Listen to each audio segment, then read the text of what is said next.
ಇದೀಗ ನೀವೆಲ್ಲರೂ ಕುರುಕ್ಷೇತ್ರ ಫಿಲಮನ್ನು ನೀವೆಲ್ಲ ನೋಡಿ ಬಂದಿರ್ತಕ್ಕಂಥ ಹೌದಲ್ಲ. ಇಲ್ಲಿ ಊರುಭಂಗ ಅಂತಂದ್ರೆ ಏನು ಅಂತಂದರೆ ತೊಡೆಯನ್ನು ಮುರಿದ ಅಂತಕ್ಕಂಥದ್ದು. ಫಿಲಮಲ್ಲಿ ನೀವೇ ನೋಡಿದಿರಲ್ಲ, ದುರ್ಯೋಧನ ತೊಡೆಯನ್ನು ಭೀಮ ಏನು ಮಾಡ್ತಾನೆ, ಹೊಡೆದು ಅದನ್ನು ಹರಣವನ್ನು ಮಾಡಲಿಕ್ಕೆ ಪ್ರಯತ್ನವನ್ನು ಪಡ್ತಾನೆ. ಅದಕ್ಕೆ ಯಶಸ್ವಿಯನ್ನು ಸಹ ಆಗ್ತಾನೆ. ಇದಕ್ಕೆಲ್ಲವೂ ಕೂಡ ಮೂಲಭೂತ ಕಾರಣ ಅಂದರೆ ಶ್ರೀಕೃಷ್ಣ, ಹೌದಲ್ವಾ. ನೀವೆಲ್ಲ ಆಲ್ಮೋಸ್ಟ್ ಅಲ್ಲೋ ಆ ಕುರುಕ್ಷೇತ್ರದ ಫಿಲಮಲ್ಲಿ ಪ್ರತಿಯೊಂದನ್ನು ಮಾಹಿತಿಯನ್ನು ನೋಡಿರೋದ್ರಿಂದಾಗಿ ಮತ್ತೆ ಅದರ ಒಂದು ಹಿನ್ನೆಲೆ ಅಗತ್ಯ ಇಲ್ಲ ಅಂತ ಅಂದ್ಕೊಂಡಿದ್ದೀನಿ. ಸೊ ಹಾಗಾಗಿ ಮುಂದೆ ನೋಡ್ಕೊಂಡು ಈ ಒಂದು ಊರುಭಂಗ ಅಂತಕ್ಕಂತಹ ಒಂದು ಗದ್ಯವನ್ನು ಬರೆದಿರ್ತಕ್ಕಂಥವ್ರು ಭಾಸ ಅಂತಕ್ಕಂಥವ್ರು. ಅವರ ಊರುಭಂಗ ಅಂತಕ್ಕಂಥದ್ದನ್ನ ಇಲ್ಲಿ ನಿಮಗೆ ಕೊಟ್ಟಿರ್ತಕ್ಕಂಥದ್ದು ಅಂದರೆ ಧರ್ಮ ಸಂಸ್ಥಾಪನೆಗೋಸ್ಕರ ಮಾಡತಕ್ಕಂತಹ ಎಲ್ಲ ಕಾರ್ಯಗಳು ಕೂಡ ಒಳಿತೆ ಆಗಿರ್ತವೆ ಅಂತಕ್ಕಂಥದ್ದು ಕೃಷ್ಣನ ಒಂದು ಸಾರ, ಭಗವದ್ಗೀತೆಯ ಸಾರ. ಅಂದರೆ ಮನುಷ್ಯ ಮಾಡ್ತಕ್ಕಂಥ ಒಳ್ಳೆಯ ಕೆಲಸಗಳಿಗೆ ಹಲವಾರು ವಿಘ್ನಗಳು ಬರ್ತವೆ. ಅವುಗಳೆಲ್ಲವನ್ನ ನಾವೇನು ಮಾಡಬೇಕು, ನೀಗಿಸಿ ಮುಂದೆ ಹೋಗ್ಬೇಕು. ಆಗ ಮಾತ್ರ ಏನಾಗಲಿಕ್ಕೆ ಸಾಧ್ಯ ಅಂತ ಗೆಲುವನ್ನು ಪಡೀಲಿಕ್ಕೆ ಸಾಧ್ಯ. ಅದನ್ನು ತಿಳಿಸ್ಕೊಡ್ತಾ ಇರ್ತಕ್ಕಂಥವ್ರು ಊರುಭಂಗ ಅಂತಕ್ಕಂಥರಲ್ಲಿ ಭಾಸ ಅಂತಕ್ಕಂಥವ್ರು. ಈ ಭಾಸ ಅಂತವರು ಕ್ರಿಸ್ತಪೂರ್ವ ಅಂತಂದ್ರೆ ಇನ್ನು ಹಿಂದೆ, ಕ್ರಿಸ್ತ ಶಕಕ್ಕಿಂತ ಇನ್ನು ಹಿಂದೆ ಕ್ರಿಸ್ತಪೂರ್ವ 300ರಲ್ಲಿ ಜನಿಸಿದ್ರು. ಎಲ್ಲಿದೆ ನಮ್ಮ ದಕ್ಷಿಣ ಭಾರತದಲ್ಲಿ. ದಕ್ಷಿಣ ಭಾರತದಲ್ಲಿ ಉತ್ತರ ಭಾರತ ದಕ್ಷಿಣ ಭಾರತ ಅಂತಕ್ಕಂಥ ಎರಡು ವಿಭಾಗ ಮಾಡ್ಕೊಂಡಿದ್ದಾರೆ. ದಕ್ಷಿಣ ಭಾರತದಲ್ಲಿ ಇದ್ದಂಥವ್ರು ಕೃತಿಗಳು ಪಂಚರಾತ್ರ, ಮಧ್ಯಮ ವ್ಯಾಯೋಗ, ದೂತವಾಕ್ಯ, ಕರ್ಣಭಾರ, ಊರುಭಂಗ ಅಂತಕ್ಕಂತಹ ಒಂದು ಕೃತಿಗಳನ್ನು ಇವರು ಏನು ಮಾಡಿದ್ದಾರೆ, ರಚನೆಯನ್ನು ಮಾಡಿದ್ದಾರೆ. ಈ ಭಾಸರು ಬರೆದಿರ್ತಕ್ಕಂಥ ಊರುಭಂಗ ಅನ್ನುವಂತಹ ಈ ಒಂದು ಗದ್ಯವನ್ನು ಡಾಕ್ಟರ್ ಎಲ್ ಬಸವರಾಜ್ ಅವರು ಕನ್ನಡಕ್ಕೆ ಭಾಷಾಂತರ ಅಂದರೆ ಟ್ರಾನ್ಸ್ಲೇಟ್ ಮಾಡಿದ್ದಾರೆ. ಸಂಸ್ಕೃತದಲ್ಲಿರ್ತಕ್ಕಂಥದ್ದನ್ನ ಟ್ರಾನ್ಸ್ಲೇಟ್ ಮಾಡಿ ನಿಮಗೆ ಇಲ್ಲಿ ಕೊಟ್ಟಿದ್ದಾರೆ ಊರುಭಂಗ ಅಂತಕ್ಕಂತಹ ಒಂದು ನಾಟಕವನ್ನು. ಇದರಲ್ಲಿ ಯಾವ ರೀತಿ ಆ ಒಂದು ದುರ್ಯೋಧನನ ಸಂಹಾರವನ್ನು ಮಾಡಲಿಕ್ಕೆ ಎಷ್ಟು ಪ್ರಯತ್ನವನ್ನು ಪಟ್ಟಿದ್ರು, ಆ ಸಂಹಾರವನ್ನು ಕಣ್ಣಾರೆ ನೋಡಿದಂಥವ್ರು ಎಷ್ಟು ಜನ ಇದ್ರು, ನಂತರ ಏನಾಗುತ್ತೆ ಅದಲ್ಲಿ ಈ ಊರುಭಂಗದಲ್ಲಿ ತಂದೆ ಮತ್ತೆ ಮಗನ ಒಂದು ಅನ್ಯೋನ್ಯ ಒಂದು ಪ್ರೀತಿಯನ್ನ ಸವಿವರವಾಗಿ ತಿಳಿಸ್ಕೊಡ್ತಾ ಹೋಗ್ತಾರೆ. ಅದ್ರ ಬಗ್ಗೆ ತಿಳಿಸ್ಕೊಡ್ತಕ್ಕಂಥದ್ದೇ ಊರುಭಂಗ. ಅದನ್ನ ಭಾಸರುಗಳು ಅಂತಕ್ಕಂಥದ್ದು ಕ್ರಿಸ್ತಪೂರ್ವ 300ರಲ್ಲಿ ದಕ್ಷಿಣ ಭಾರತದಲ್ಲಿ ಇವರು ಇದ್ರು. ಪಂಚರಾತ್ರ, ಮಧ್ಯಮ ವ್ಯಾಯೋಗ, ದ್ಯೂತವಾಕ್ಯ, ಕರ್ಣಭಾರ, ಊರುಭಂಗ ಅಂತಕ್ಕಂಥವುಗಳನ್ನ ಇವರು ರಚನೆಯನ್ನ ಮಾಡಿದ್ದಾರೆ. ಊರುಭಂಗ ಇದನ್ನ ಮೂಲ ಬರೆದಿರ್ತಕ್ಕಂಥವ್ರು ಭಾಸ ಅಂತಕ್ಕಂಥವ್ರು, ಅನುವಾದ ಮಾಡಿರ್ತಕ್ಕಂಥವ್ರು ಎಲ್ ಬಸವರಾಜ್ ಅಂತಕ್ಕಂಥವ್ರು. ಈಗಾಗಲೇ ನಾನು ಹೇಳಿದ್ದೀನಿ. ಮುಂದೆ ನೋಡಿ, ಸ್ಥಳ ರಣಭೂಮಿ. ರಣಭೂಮಿ ಅಂತಂದ್ರೆ ಯುದ್ಧರಂಗ. ರಣಭೂಮಿ ಅಂದ್ರೆ ಯುದ್ಧರಂಗ.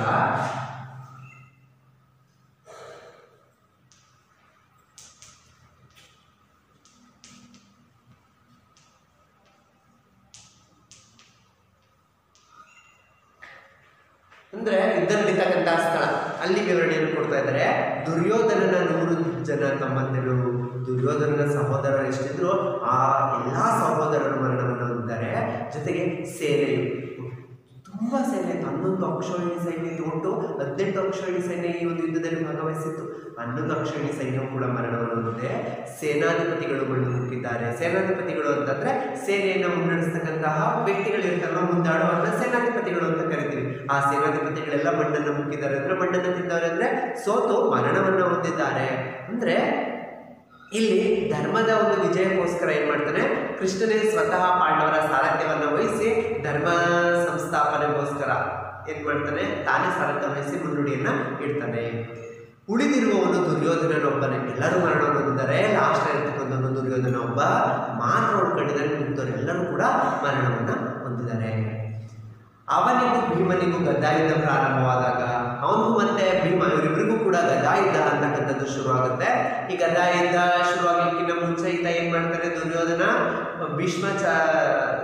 ಭೀಷ್ಮಾಚಾರ್ಯರ ಹತ್ರಕ್ಕೆ ಹೋಗ್ತಾರೆ. ಆ ಭೀಷ್ಮಾಚಾರ್ಯರು ಮಾರ್ಗದರ್ಶನ ನೀಡ್ತಾರೆ, ನೋಡು ನೀನು ಈ 1 ದಿನ ಸಮಯವನ್ನು ಕಾಲಹರಣ ಮಾಡುವಂತ ಹೋಗುವ ವೈಶಂಪಾಯನ ಸರೋವರವನ್ನು ತೋರಿಸಿರ್ತಾರೆ. ಅಲ್ಲಿ ಜಲಮಂತ್ರವನ್ನು ಉಪದೇಶಿಸಿ ಅಂತ ಹೇಳಿದಾಗ ಆ ಒಂದು ಜಲಮಂತ್ರವನ್ನು ಉಪದೇಶಿಸಿ ಅಲ್ಲಿದ್ದ ಒಳಗಡೆ ಇದ್ದ ಅಲ್ಲಿರುವಂತಹ ಸುಳಿವನ್ನು ಅರಿತಂತಹ ಪಾಂಡವರು ಬಂದು ಅವರನ್ನು ಮೂದಲಿಸ್ತಾರೆ. ಮೂದಲಿಸಿದಾಗ ತನಗೆ ಕೋಪೋದ್ರಿಕ್ತನಾಗಿ ಅಲ್ಲಿಂದ ಮೇಲ್ಗಡೆ ಎದ್ದು ಬಂದು ಆ ಒಂದು ಭೀಮನ ವಿರುದ್ಧ ಯುದ್ಧವನ್ನ ಸಾರ್ತಾನೆ. ಯಾರು? ದುರ್ಯೋಧನ ಅಂತಕ್ಕಂಥವನು. ಆ ದುರ್ಯೋಧನ ಒಬ್ಬನೇ.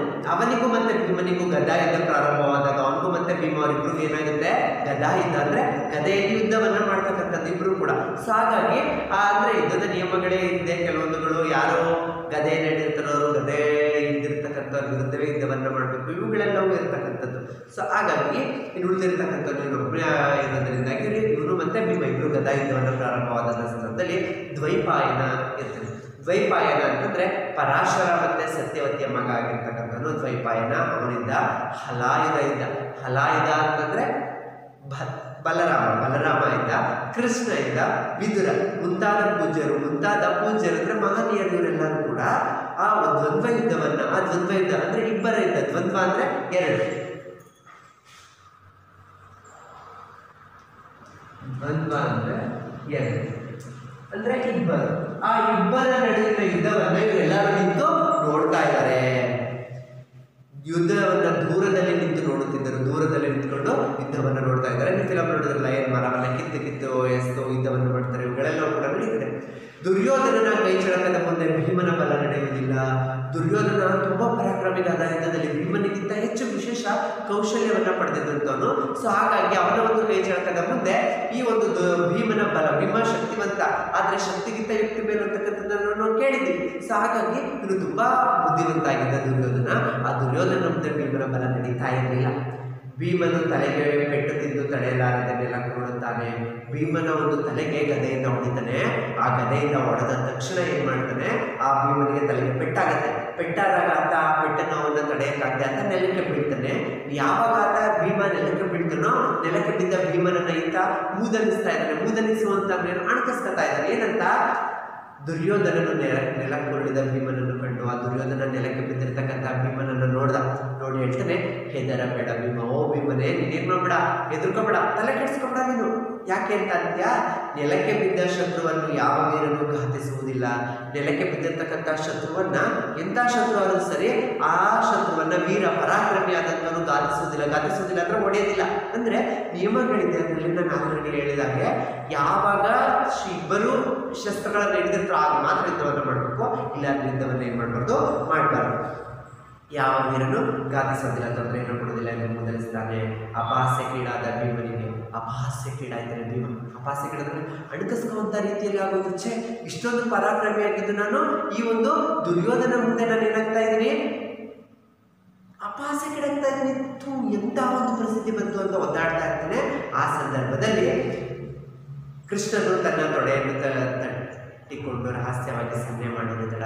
ಆಗ ಕೃಷ್ಣ ಹೇಳ್ತಾನೆ, ತೊಡೆಯನ್ನು ತಟ್ತಾನೆ. ತೊಡೆಯನ್ನು ತಟ್ಟಿದ್ರೆ ಅರ್ಥ ಏನಪ್ಪ ಅಂತಂದ್ರೆ, ನೋಡು ಭೀಮನ ತೊಡೆಗೆ ಹೊಡೆದ ತಕ್ಷಣ ಅದು ಸಾಯ್ತಾನೆ ಅಂತ ಹೇಳ್ತಾನೆ. ಅದು ಸನ್ನೆಯನ್ನು ಮಾಡಿದ್ದೀವಿ ಹೇಳುವುದೇ ತಡ.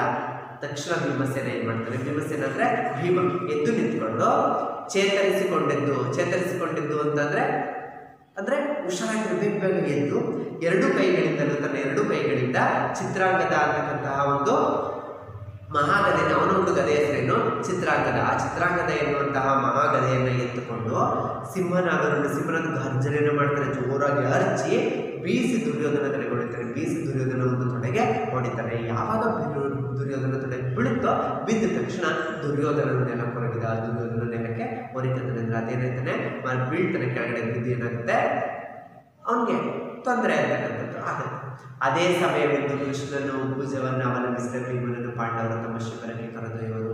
ಇಲ್ಲಿ ಅದೇ ಸಮಯವಿದ್ದು, ಅದೇ ಗೊತ್ತಾಯ್ತು, ನಿನ್ನ ಸಭಕ್ತನೆ ಅಂತ ಗೊತ್ತಾಗ್ತಾನೆ ಏನ್ ಮಾಡ್ತಾರೆ, ಕೃಷ್ಣನ ಭುಜವನ್ನು ಅವಲಂಬಿಸಿದ ಭೀಮ ಅಂದ್ರೆ ಕೃಷ್ಣನಿಂದಾಗಿ ಭೀಮ ಏನ್ ಮಾಡಿದ, ಗೆಲುವನ್ನ ಪಡ್ಕೊಂಡ. ಆ ಒಂದು ಗೆಲುವಿನ ಪ್ರಯುಕ್ತ ಏನ್ ಮಾಡ್ತಾರೆ, ಆ ಪಾಂಡವರು ತಮ್ಮ ಭೀಮನನ್ನ, ಆ ಪಾಂಡವರೆಲ್ಲರೂ ಏನ್ ಮಾಡ್ತಾರೆ, ಶಿಬಿರಕ್ಕೆ ಕರ್ಕೊಂಡು ಹೋಗ್ತಾರೆ. ಬೀಡನ್ನು ಬಿಟ್ಟಿರ್ತಾರೆ, ಆ ಒಂದು ಪ್ರದೇಶಕ್ಕೆ ಕರ್ಕೊಂಡು ಹೋಗ್ತಾರೆ. ದುರ್ಯೋಧನ ಏಕಾಂಗಿಯಾಗಿರಣ ಭೂಮಿಯಲ್ಲಿ, ದುರ್ಯೋಧನ ಒಬ್ಬರೇ ಇದ್ದಾನೆ, ಯಾರೂ ಕೂಡ ಇಲ್ಲ.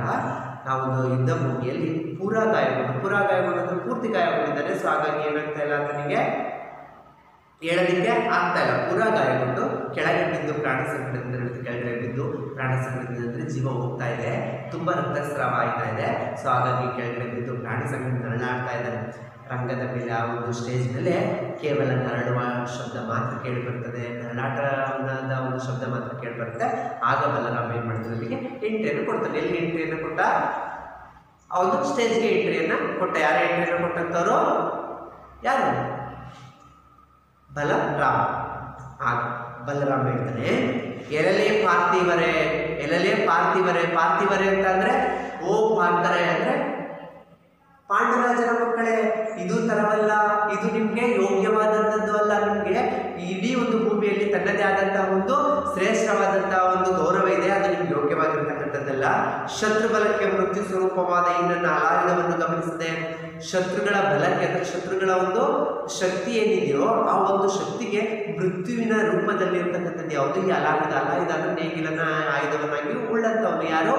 ಬಲರಾಮ. ಅವನು ಹೇಳ್ತಾ ಇದ್ದಾನೆ ಈ ಒಂದು ಶತ್ರುಗಳ ಒಂದು ಬಲಕ್ಕೆ ಮೃತ್ಯು ಸಮಾನವಾಗಿರ್ತಕ್ಕಂಥದ್ದು ಅಂತಂದ್ರೆ ಶತ್ರುಗಳ ಬಲಕ್ಕೆ ಏನ್ ಮಾಡ್ತಕ್ಕಂಥದ್ದು ಈತ ಸಾವಿನ ಒಂದು ಕೊಡುಗೆಯನ್ನು ಕೊಡ್ತಕ್ಕಂತಹ ರೀತಿ ಇರ್ತಕ್ಕಂಥದ್ದು ಅಲಾಯುಧ. ಈ ಅಲಾಯುಧವನ್ನ ಗಮನಿಸದೆ ಯುದ್ಧದ ನಿಯಮವನ್ನು ಮೀರಿದಿರಿ. ಯುದ್ಧವನ್ನು ಮಾಡಬೇಕಾದ ನಿಯಮಗಳಿದೆ. ಸೊ ಆ ಯುದ್ಧದ ನಿಯಮಗಳನ್ನು ಮೀರಿದಿರಿ.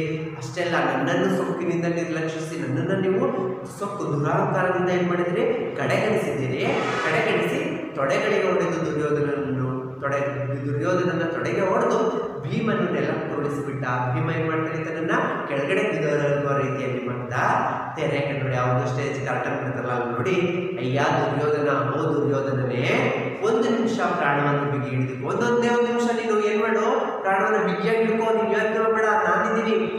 ನನ್ನ ಆಲಾಯುಧದಿಂದ ಭೀಮನಿದೇನು ಉಂಟು ಬರುತ್ತೆ. ನನ್ನ ಆಲಾಯದ ನೇಗಳನ್ನು ನಾವು ಉಳುಮೆಗೆ ಉಪಯೋಗಿಸ್ತೀವಿ. ಹಾಗಾಗಿ ನೀವು ಯೋಚನೆ ಬೇಡ, ಭೀಮನ ಎದೆಯನ್ನು ನನ್ನ ಒಂದು ಈ ಆಲಾಯದಿಂದ ಉಂಟು ಬರುತ್ತೆ, ಉಳುಮೆಯನ್ನು ಮಾಡಿ ಬರ್ತಿದ್ರಲ್ಲ, ಅದನ್ನ ಸಂಹಾರವನ್ನು ಮಾಡಿ ಬರುತ್ತೆ. ಅಲ್ಲಿವರೆಗೂ ನೀನು ಪ್ರಾಣವನ್ನು ಬಿಗಿಯಾಗಿ ಹಿಡ್ಕೋ, ನೀನು ಯೋಚನೆಯನ್ನ ಮಾಡಬೇಡ, ನಾನಿದ್ದೀನಿ ಇರು ಅಂತ ಹೇಳ್ತಾರೆ.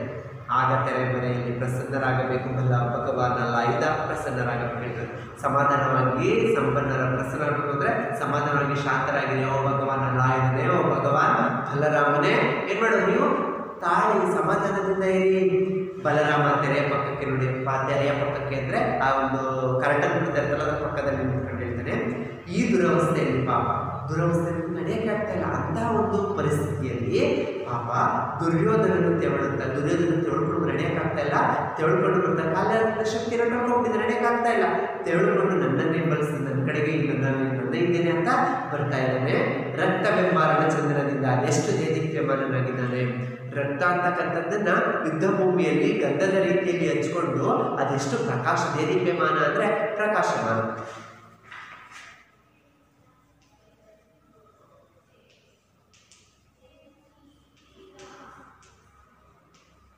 ಅದು ಎಷ್ಟು ಪ್ರಕಾಶಮಾನವಾಗಿ ಕಾಣಿಸ್ತಾ ಇದ್ದಾನೆ ನೋಡೋದಕ್ಕೆ. ಎರಡು ಕೂಡ ಕಣ್ಣು ಸಾಕಲ್ಲ, ಅಷ್ಟೊಂದು ಚೆನ್ನಾಗಿ ನೀನು ಕಾಣಿಸ್ತಾ ಇದೆಯಾ. ನೆಲದ ಮೇಲೆ ತೆವಳ್ಕೊಂಡು ಬರ್ತಾ ನೀನು ಧೂಳಂಟಿದ ಭುಜಗಳಿಂದ ದುರ್ಯೋಧನನು ಬಾಲಲೀಲೆಯನ್ನು ಮತ್ತೆ ತೋರುತ್ತಿರುವನು. ಅವನು ನೆಲದ ಮೇಲೆ ಬಿದ್ದು ಬಂದಿರೋದ್ರಿಂದಾಗಿ ಅವನ ಮೈಯೆಲ್ಲ ಫುಲ್ ಏನಾಗಿದೆ, ಧೂಳಂಟಿದೆ. ಧೂಳು ಅಂದ್ರೆ ಮಣ್ಣೆಲ್ಲ ಅಂಟಿಕೊಂಡಿದೆ. ಅದನ್ನು ನೋಡಿದ್ರೆ ದುರ್ಯೋಧನ ತನ್ನ ಮತ್ತೆ ಬಾಲ್ಯದಲ್ಲಿ ಇದೇ ರೀತಿ ತೆವಳ್ತಾ ಇದ್ದೇನೋ ಅನ್ನೋ ರೀತಿ ನನಗೆ ಕಾಣಿಸ್ತಾ ಇದೆ. ಸಾಗರ ಮಹಾಮಥನವಾದ ಮೇಲೆ ಸಮುದ್ರ ಮಥನ ಮಾಡ್ತಾರೆ. ಕ್ಷೀರಸಾಗರವನ್ನು ಅವತರಣ ಗೊತ್ತು. ಆ ಕ್ಷೀರಸಾಗರವನ್ನು ಮಥನ ಮಾಡಿದ ಸಂದರ್ಭದಲ್ಲಿ ಒಂದ್ ಕಡೆ ದೇವತೆಗಳು, ಒಂದ್ ಕಡೆ ಇಬ್ರು ಏನ್ ಮಾಡ್ತಾರೆ, ಆ ಒಂದು ಮಥನವನ್ನು ಮಾಡ್ತಾರೆ. ಆಗ ಮಥನ ಮಾಡಿದ ಮೇಲೆ ಮಂದರ ಪರ್ವತದಿಂದ ಸುತ್ತಿ ಬಿಟ್ಟ, ಮಂದರ ಪರ್ವತಕ್ಕೆ ಏನ್ ಮಾಡಿರ್ತಾರೆ, ಆ ವಾಸಕ್ಕೆಲ್ಲ ಸುತ್ತಿ ಬಿಟ್ಟಿರ್ತಾರೆ ಅದಲ್ವಾ, ಆ ಸುತ್ತಿ ಬಿಟ್ಟಿರ್ತಕ್ಕಂಥ ಹಾವನ್ನ ಬಿಡುಗಡೆ ಹೊಂದಿ ಅದನ್ನು ತೆಗೆದು ಬಿಟ್ಟಾಗ ಬಸವಳಿದು ಅಂದ್ರೆ ಸಿಕ್ಕಾಪಟ್ಟೆ ಸುಸ್ತಾಗಿ ಸಮುದ್ರ ಜಲದಲ್ಲಿ ಎಡೆಯನ್ನು ಎಳೆದುಕೊಂಡು ಬರುತ್ತಿರುವ ವಾಸಕ್ಕೆ ಎಂದಿದ್ದಾನೆ. ದುರ್ಯೋಧನ ಸಮುದ್ರದ ನೀರಿನಲ್ಲಿ ತನ್ನ ಎಡೆಯನ್ನು ಎತ್ಕೊಂಡು ಸುಸ್ತಾಗಿ ತಿಳ್ಕೊಂಡು ನೀನು ಜೀವ ಬಿಡ್ತಾ ಇದ್ದೀನಿ ಅನ್ನೋ ರೀತಿ ಬರ್ತಾ ಇದ್ದಾನಲ್ಲ, ಆ ರೀತಿ ವಾಸಕ್ಕೆ ಅಂದ್ರೆ ಸ್ವಲ್ಪ ಬರ್ತಾ ಇದ್ದಾರಲ್ಲ, ಆ ರೀತಿ ಈಗ ನಮಗೆ ಕಾಣಿಸ್ತಾ ಇದ್ದಾನೆ. ತೊಡೆ ಮುರಿದು ದುರ್ಯೋಧನನ್ನು ತೆವಳುತ್ತಾ ಪ್ರವೇಶಿಸಲು ತೊಡೆ ಮುರಿದಿರ್ತಕ್ಕಂಥ ದುರ್ಯೋಧನ ತೆವಳ್ಕೊಂಡು ಬರ್ತಾ ಇದ್ದಾನೆ. ಆಗ ದುರ್ಯೋಧನ ಹೇಳ್ತಾನೆ, ಪ್ರಸನ್ನರಾಗಬೇಕು ಭಗವಾನ್ ಲೋಬಲಾಯನೇ, ಬಲರಾಮನಲ್ಲಿ ಶಾಂತನಾಗು. ಭೂಮಿಯಲ್ಲಿ ಬಿದ್ದೆ ನಾನಿದು ನಿಮ್ಮ ಕಾಲ, ಇದುವರೆಗೂ ನಾನು ಯಾಕೆ ಕಾಲಿಗೆ ಬಿದ್ದಿಲ್ಲ, ಭೂಮಿಯಲ್ಲಿ ಬಿದ್ದಿರ್ತಕ್ಕಂಥ ಒಂದೇ ದೃಷ್ಟಿಯಿಂದ ನಾನು ನಿಮ್ಮ ಕಾಲಿಗೆ ಬೀಳ್ತಾ ಇದ್ದೀನಿ ಎಂದು ಬಲರಾಮನ ಪಾದವನ್ನು ಕೊಡ್ತಾನೆ. ಮೊದಲು ನೀವು ರೋಷವನ್ನು ಬಿಡಿ, ಮೊದಲು ನೀವು ಕೋಪವನ್ನು ಬಿಡಿ. ಕೋಪದ ಒಂದು ಇದಕ್ಕೆ ವಿದ್ಯೆಯನ್ನು ಕೊಟ್ಟರೆ ಅನಾಹುತಗಳು ಸಂಭವಿಸ್ತಕ್ಕಂಥದ್ದು. ಕೋಪವನ್ನು ಬಿಡಿ. ಕುರುಕುಲದ ಪಿತೃಗಳು ಇದಾರಲ್ಲ ನಮ್ಮ ತಂದೆಯವರು, ಅವರಿಗೆ ಜಲಾಂಜಲಿಯನ್ನು ಕೊಡಲು ಅಂದರೆ ತರ್ಪಣವನ್ನು ಇರೋದಾಗ ಅಟ್ಲೀಸ್ಟ್ ಅವರಿಗೆ ಒಂದು ಕಾರ್ಯವನ್ನು ಮಾಡಲಿಕ್ಕೆ ಪಾಂಡವ ಮೇಘಗಳು ಜೀವಿಸಿರಿ. ಪಾಂಡವರು ಅನ್ನುವಂತಹ ಮೇಘಗಳು ಅಂತಂದರೆ ಮೋಡ. ಆ ಮೋಡಗಳು ಜೀವವನ್ನು ಇಟ್ಕೊಂಡಿರಲಿ. ನಿಮ್ಮ ಕೋಪಕ್ಕೆ ಅವರೆಲ್ಲರೂ ನಾಶ ಮಾಡಿಸ್ಬಿಟ್ರೆ ಅವ್ರಿಗೆ ಯಾರು ಕೂಡ ಅಂತ್ಯದಲ್ಲಿ ಅವರಿಗೆ ಏನು ತರ್ಪಣ ಬಿಡಲಿಕ್ಕೆ ಮಾಡಿಬಿಟ್ಟಿದ್ದೀವಿ. ನಮ್ಮ ಒಂದು ವೈರತ್ವ, ಶತ್ರುತ್ವ, ನಮ್ಮ ಯುದ್ಧದ ಮಾತುಕತೆ, ನಮ್ಮ ಯುದ್ಧಕ್ಕೋಸ್ಕರ ಮಾಡ್ತಾ ಇರ್ತಕ್ಕಂಥ ಮಾತುಕತೆ ಮತ್ತು ನಾನು ಇಂದಿಗಿಲ್ಲಿ ಎಲ್ಲವೂ ನಿರ್ನಾಮ ಆಯಿತು. ಇಂದಿಗೂ ಮುಂದೋಯ್ತು, ನಮ್ಮ ಶತ್ರುತ್ವ ಆಯಿತು, ನಮ್ಮ ಯುದ್ಧ ಆಯಿತು, ನಾನು ಎಲ್ಲವೂ ಕೂಡ ನಿರ್ನಾಮ ಹೊಂದಿದ್ದೀನಿ. ಮುಂದಕ್ಕೆ ಯುದ್ಧ ಅಂತಕ್ಕಂಥದ್ದು ಬೇಡ. ಬೇಡ, ನೀವು ಕೋಪವನ್ನು ಮಾಡ್ಕೋಬೇಡಿ, ಸಮಾಧಾನದಿಂದ ಇರಿ ಅಂತ ಇಲ್ಲಿ ತಿಳಿಸ್ಕೊಳ್ತಾ ಇದ್ದೀನಿ.